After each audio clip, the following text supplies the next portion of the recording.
seems to be working. Hello, this is George Corser. I'm going to present to you a short presentation on VONETs. What is a VONET? Well, VONET stands for Vehicular Ad Hoc Network.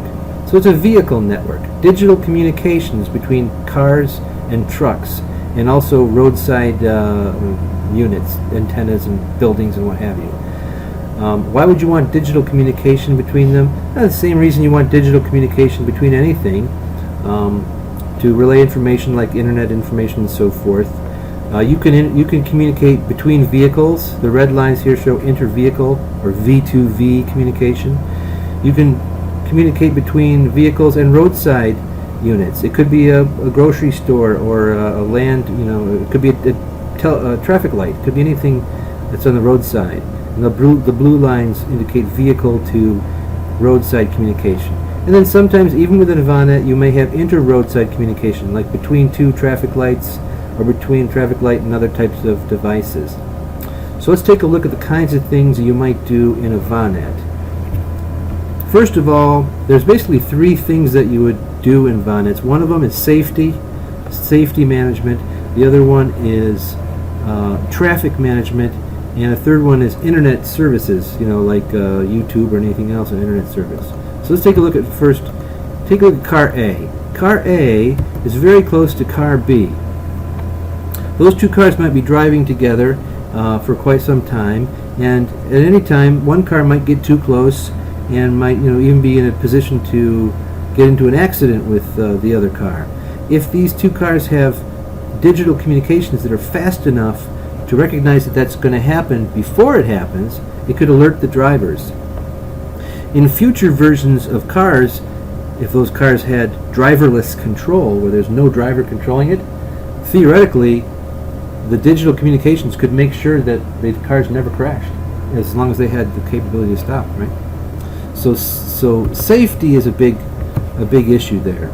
There's also situations where police vehicles or other types of emergency responders may need to gather information from other vehicles that aren't directly within range. If all of them have wireless communication devices, then the emergency vehicle can get information about accidents, and it can route itself or find out whatever it may need to do.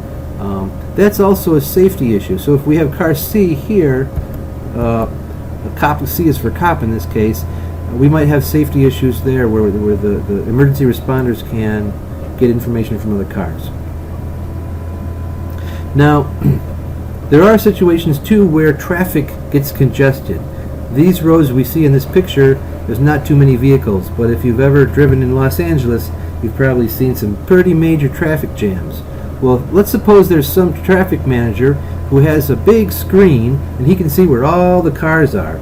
All the cars communicate with each other through to the traffic manager.